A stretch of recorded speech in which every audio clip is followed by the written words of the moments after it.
गेहूँ के आटे में अन्य अनाजों को किस अनुपात में मिलाएं कि वह मेडिसिन यानी दवाई बन जाए। प्रस्तुत है इसके बारे में जानकारी। रोटी हमारे शरीर को ऊर्जा प्रदान करने का मुख्य स्रोत है।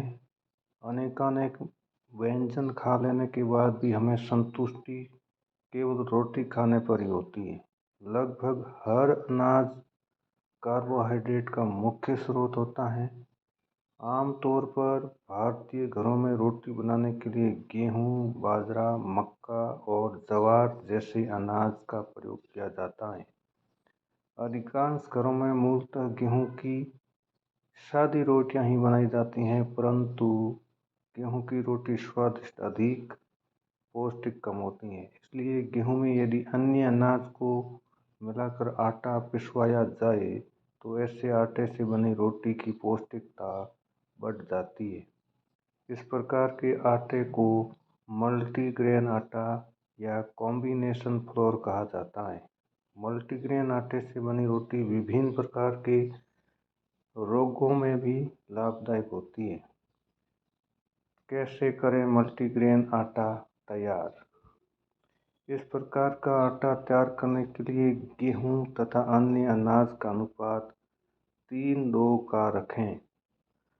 उदाहरण के लिए यदि 5 किलोग्राम आटा तैयार करना है तो गेहूं की मात्रा 3 ग्राम, 3 किलोग्राम तथा सोयाबीन, मक्का, जौ, चना आदि अनाज की मात्रा 500-500 ग्राम रखें।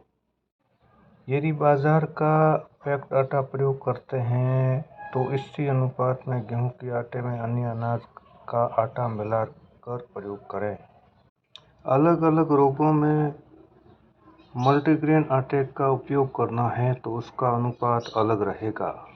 मधुमेह के रोगी 5 किलोग्राम गेहूं के आटे में 1.5 किलोग्राम चना, 500 ग्राम जौ और 50 ग्राम मेथी दाना मिलाकर पिसवाएं। मेथी ब्लड शुगर को नियंत्रित करती है।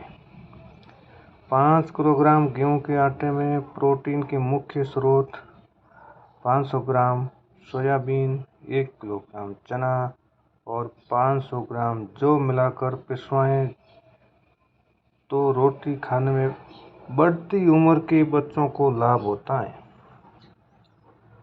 गर्भवती महिलाओं को गेहूं के आटे से साथ साथ गेहूं के आटे में सोया, पालक, मेथी, बथुआ और लौकी जैसी हरी सब्जियों और थोड़ी सी मात्रा में अजवाइन का मिलाकर उसका उपयोग करना चाहिए। मेनोपेज की प्रक्रिया से गुजर चुकी महिलाओं के शरीर में हार्मोन परिवर्तित हो जाते हैं। ऐसे में अधिकतर महिलाओं को high blood pressure, high cholesterol और डायबिटीज जैसी बीमारियां घेर लेती हैं। ऐसी स्थिति में 10 किलोग्राम आटे में 5 किलोग्राम गेहूं, 1 किलोग्राम सोयाबीन, 1.5 किलोग्राम मकई और चना और जौ 1-1 किलोग्राम काम में लें।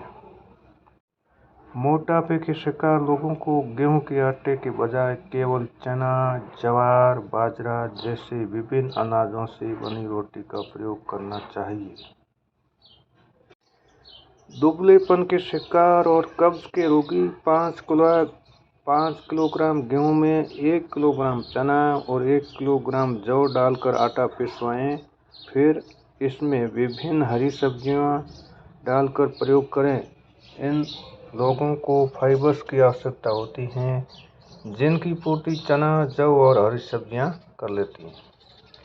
ब्लड प्रेशर के रोगियों को 5 किलोग्राम गेहूं के आटे में 500 ग्राम सोयाबीन, 1 किलोग्राम चना और 250 ग्राम अलसी मिलाकर इसे प्रयोग करें।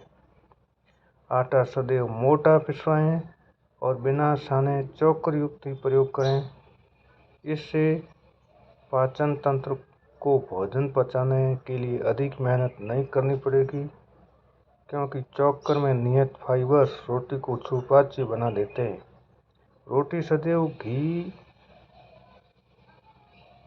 न लगाएं, क्योंकि घी लगी रोटी गरिष्ठ और अधिक कैलोरी युक्त हो जाती हैं जो शीघ्र पचती नहीं है।